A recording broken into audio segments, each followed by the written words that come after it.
Good afternoon. I'd like to call the meeting of the Board of Public Utilities for the City of Santa Rosa to order. May we please have a roll call? Board Member Wright? Here. Board Member Mullen is absent. Board Member DeWitt? Here. Board Member Bartholow? Here. Board Member Badenford is absent. Vice Chair Arnone is absent, and Chair Galvin. Here. Let the record reflect that all board members are present with the exception of board members Mullen and Badenford and Vice Chair Arnone. Thank you. Any statements of abstention by board members? Hearing none. That's good. We will now move. We have no minutes to approve, no study session. So we will move to our staff briefing. Deputy Director Schiavone. Thank you, Chair Galvin. Introducing item 6.1, Water Capital Improvement Project Update. Transportation and Public Work Director Dan Hennessy presenting. Afternoon, everyone. Thanks for the opportunity to be here and provide this update. Last we talked in the spring, we were going through a pretty aggressive process to deliver projects, and I'm happy to provide an update today on where some of those efforts are. In the last 3 months since we last talked, we've had 7 successful bid opportunities, one of which is on your consent agenda today for the reclamation pump station. Another one just closed on Tuesday for the electrical improvements at Water Station 9. And that bid came in under 10% off the engineer's estimate, so we're excited to bring that forward, and that'll be in your September meeting agenda for review and approval. We have done quite a bit in the last 6 or so months to advance a lot of projects, and I wanted to provide this comparison as to where we've been and where we are. Between 2022 and 2024, 35 projects were awarded out of the capital projects team. We anticipate being north of 30 this year alone. To date, through the council meeting on Tuesday, we've awarded 15 so far this year. On our list of bids that we anticipate releasing this year are 16 more, 5 of which are currently out to bid. And we have another 17 with bid dates between January and March of next year.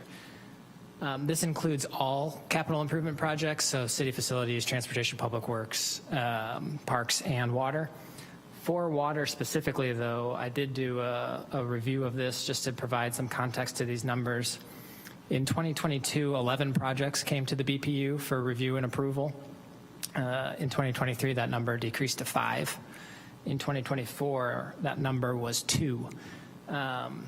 And almost every project that had a water component to it came to this board for review and approval. As a result of some additional collaboration between our department and Santa Rosa Water, a lot of those projects are now combined. So there are water funds and transportation and public works funds doing the same thing at the same time. So of that 16 that you see for the remainder of this year, 7 we anticipate coming to BPU for review and approval, but an additional 4 will likely go to City Council for their review, but have a water component to them, either local water or local sewer funds as part of that. 3 of the 5 projects that are currently out to bid are Santa Rosa Water projects, and then of the 17 for next year, a third of those are Santa Rosa Water projects. So we have another 12 in the next 8 months that will come to this board for review and approval based on our current projections. One of the key things to note here is that every project you see on this list for the remainder of this year and through the beginning of 2026 is fully funded. There's nothing that we're working on that does not have a delivery plan. When we talked in the spring, I mentioned that we had been working on a consultant RFP to help us manage capital improvements and handle the load of improvements that we have to deliver. Right now, where we stand, that consultant support is not necessary for us to move projects forward based on our current projected workload. The projects that are in our project pool there's a set of projects, about a dozen or so, that our teams could start working on, none of which are funded for construction at this point. So we're looking out into the future to be able to deliver those, and that RFP sits with Santa Rosa Water to figure out how they want to fund it and what projects they want to include in that pool. But right now, every project that's with one of our capital improvement teams has a strategy for delivery and has everything they need, and if we threw more resources at it, it wouldn't move any faster than it's currently moving. I do want to highlight a couple of those projects for the remainder of the year that have significant Santa Rosa Water components that are unlikely to come before this board for review and approval. We're going to completely rebuild Calistoga Road beginning next spring. That will be, the latest cost estimate for that is $15 million, but almost 60% of that is water and sewer improvements. Later this year, we'll bid reconstruction of Hopper Avenue, which has significant water and sewer components. And then also this fall, we'll bid a project on Sonoma Avenue adjacent to Montgomery Village that has water and sewer components as well. Those three projects across there, some amount will total more than $25 million worth of construction activity, but will likely be approved for review and approval by City Council. Here are the current bid opportunities that we have out. Those top 5 are already out for bidding, and all of them close in the next 3 weeks.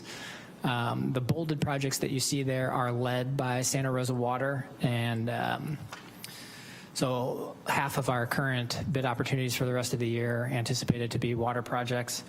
We have a couple of the street reconfigurations that I mentioned, reconstructions, and as well as a couple of park projects. I also wanted to highlight a couple of projects in particular that I know have been at the top of everyone's mind for delivery. The Llano Trunk has started construction in earnest, the phase 1. The bypass system is now operational, and we're working on the first stretch of the lining repair. Water is flowing through that lining to cure the repaired areas, and this is going to happen in 6 different stretches, taking about a week each to do. We anticipate that this will be done sometime by November, but that project so far is on schedule and on budget with no issues to date. So really looking forward to that, and we're already starting to think about phase 2 of the project and building that further out, and how do we deliver that and fund it, talking to some congressional representatives and other opportunities for grant funding to get that done as quickly as possible. And then lastly, I know that this is not directly a Santa Rosa Water project, but it's been on the top of a lot of people's minds for a long time. Last week, the California Transportation Commission issued approval to amend the State Transportation Improvement Program, which gives us authority to build the bicycle and pedestrian overcrossing over Highway 101. We anticipate this project also bidding this fall and groundbreaking sometime early next spring. With that, I'm happy to answer any questions or provide any more detail about some of the specific projects, but a lot going on, and I expect 2026 to be a very, very busy construction season. Thank you, Mr. Hennessy. I'll open it up for any board member questions. Board member Wright? Yeah, thank you for the presentation. Happy to see we're seeing some projects go out. That's good. I'm just curious, of the projects, a lot of these aren't obviously utility projects and we don't hear about them, but are we having similar high bid, things going on the non-utility projects? So on the first 7 projects this year, 6 of the 7 came in under the engineer's estimate. So we were optimistic that maybe we had worked our way through the labor uncertainties and the tariff uncertainties. We are 0 for the last 8. They've all been over. The one I just mentioned that was just 8% over was our closest. The rest had been somewhere between 20 and 35%, all of which we were able to accommodate through moving funds around and making sure those projects still move forward. But yeah, eyes are wide open right now in terms of the uncertainty, and talking with contractors. They have no idea, and we're bearing the brunt of that uncertainty. They're passing that along to us. Yeah, I don't think anybody has any idea at this point in time.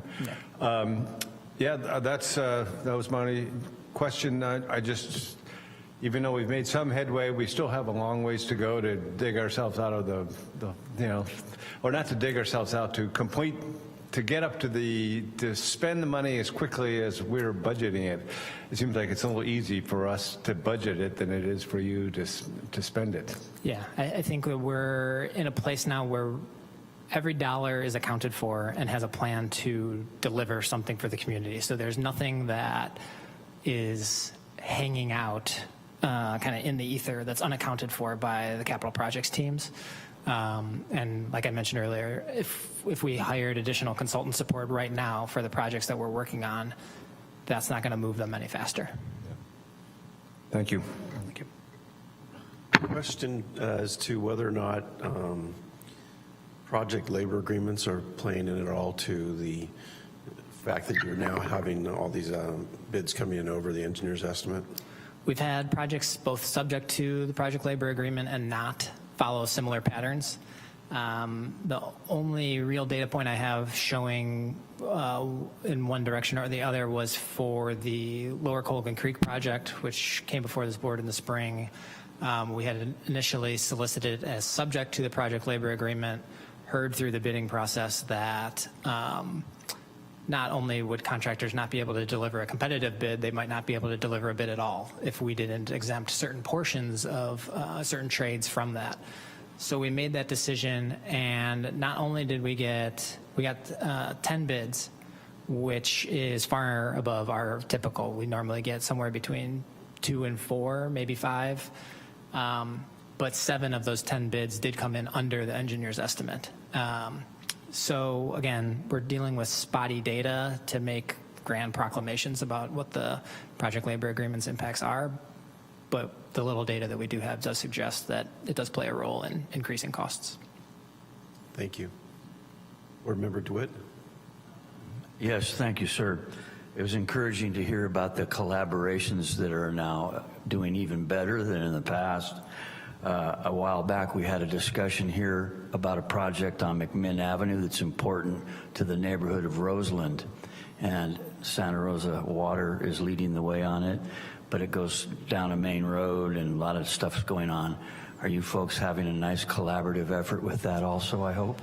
Yeah, not just Santa Rosa Water and Transportation and Public Works, but the ultimate design of that also affects the neighboring park area that's part of that region of the city, and there's some potential impacts depending on the design of both the park and the water and sewer improvements that interplay to each other. So you've got 3 different functions within the city collaborating to make sure that everybody gets what they need. But that project is currently in design and is working through their different alternatives. With that in mind, thank you. There's also the Sonoma water component at the bridge on McMinn Avenue, that short little right-of-way area. You have Sonoma County involved, so collaborate as best you can with everybody and have a wonderful kumbaya moment. Thank you, sir. Appreciate that. Thanks. Other board member questions or comments? All right, we'll open it up for public comment on item number 6.1. If you wish to make a comment, please move to the podium. Seeing no one rise, that'll take care of our staff briefing. Thank you so much again for the presentation. We have 3 items on the consent calendar. I'll move the consent calendar. I'll second.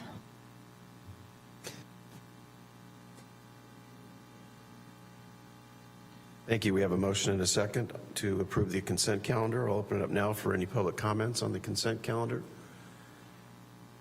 Yes, if you'd go to the podium and tell us your name, please.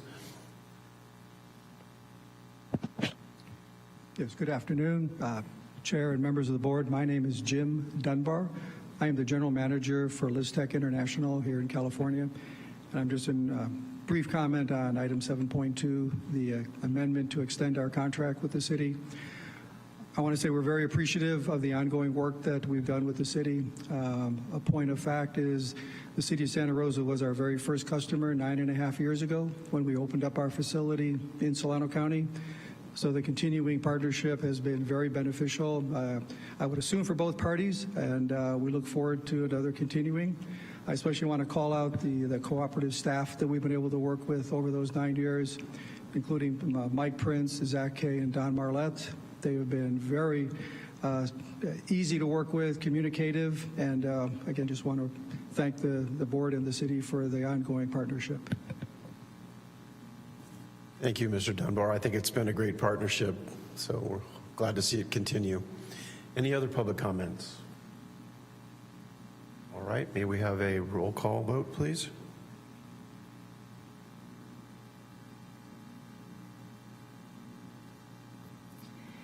Yes, Board Member Wright, Aye. Board Member DeWitt, Yes. Board Member Bartholow, Aye. and Chair Galvin. Aye. Okay, let the record reflect that the consent calendar passes unanimously with Board Members Mullen and Badenfort and Vice Chair Arnone absent. Thank you. We have no report items. Item 9 is a public comment on any non-agenda matters. Anybody wishes to make a public comment on non-agenda matters? All right, that'll take care of item 9. We have no referrals. We have no written communications. I don't believe we have any subcommittee reports. Okay. Any board member reports? Sure. Board Member DeWitt? I missed the last meeting because I was away at the National United States Environmental Protection Agency conference on brownfields revitalization. I do believe that even though we have a current administration that is hesitant to be helpful in some ways, in other ways there are funds available, especially for water agencies and other governmental jurisdictions that have to deal with land that may have been somehow contaminated in the past. And I do hope that our administrative staff, especially from here with the assistant city manager and the city manager, will take some of these things into thought and consideration. I brought back contact cards for the appointed interim director of that Department of Land Revitalization at US EPA to give specifically to the city manager, Ms. Smith. They are interested in being helpful to towns like our own that have disadvantaged, underserved, and overburdened neighborhoods such as Roseland. So I'll be sharing that and making sure everybody probably becomes a bit exposed to my enthusiasm to make sure that Roseland gets treated better in the future. Even under the worst of federal administrations, we can go forward. Thank you kindly. Thank you for your comments, Board Member DeWitt. Any other board member comments or reports? Yes, Assistant City Manager Nutt. Thank you, Chair Galvin. And in response to Board Member DeWitt's comments, I would let the board know City actually did have staff attend the full conference. They came back with a substantial amount of information along what Mr. DeWitt said, that there is funding out there, even under the current administration, to assist in the remediation and identification of hazards that exist on city properties, and that's been our focus. And so we do have a plan to engage and utilize the brownfields programs to the fullest extent. Of course. Thank you, Mr. Nutt. Perhaps you and I could talk and I could get the names of those staff and then I could ask for permission to be able to speak with them in the future. I've been told it's very important that if I speak with anybody in the water agency, I talk with the director first. And so if I speak with any other city staff, I'll come to you first. And as you know, I'm always a polite guy. Thank you, sir. Thank you very much. Any other board member questions or comments? All right, we will open it up for public comment on item number 13, board member reports. Seeing no one rise, we will move to item 14, which is the director's report. Thank you, Chair Galvin. Just a brief update on the status of the Martha Way Aquifer Storage and Recovery Pilot Study, which is a joint effort between Santa Rosa Plain Groundwater Sustainability Agency and Santa Rosa Water, being funded by a state grant that was awarded to the GSA. Staff have concluded early outreach to neighbors regarding the project, which will take place on city right-of-way and the southeast Greenway property. Local water and sewer operations staff have assisted with the construction of a temporary water supply connection to the well, and all permits have been issued to the Santa Rosa Plain GSA for the project.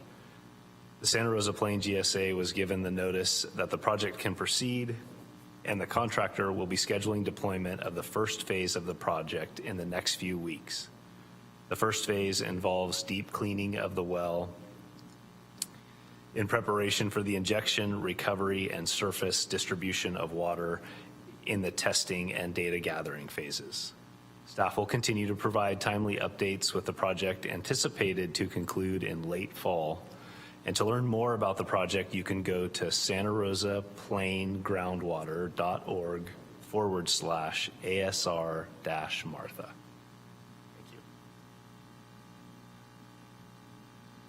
Thank you. Any questions for the acting director? All right, we'll open it up for public comment on item 14. If you wish to make a comment, please move to the podium. Seeing no one, that'll take care of the director's report. I'll now ask Assistant City Attorney Hofstetter to announce our closed session. Thank you, Chair Galvin, members of the board. We have one closed session item on the agenda. It is for conference with legal counsel for existing litigation. So before we recess, I will open it up for public comment on the closed session item. Seeing no one rise, we will now recess and move upstairs, and we'll reconvene down here after the closed session.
right, I'd like to reconvene the meeting of the Board of Public Utilities and ask Secretary Montoya to please call the roll. Board Member Wright? Here. Board Member DeWitt? Here. Board Member Bartholow? Here. And Chair Galvin? Here. Let the record reflect that all board members are present with the exception of board members Mullen, Badenfort, and Vice Chair Arnone. Thank you. At this time, I'd like Assistant City Attorney Hofstetter to report out on our closed session. Thank you, Chair Galvin, members of the board. There was no reportable action taken in closed session. Thank you. We'll now open it up for any public comment on the closed session item. Since there's nobody in the room, I think we're safe. That'll take care of our agenda for today, so we are adjourned. We'll see you in a couple weeks.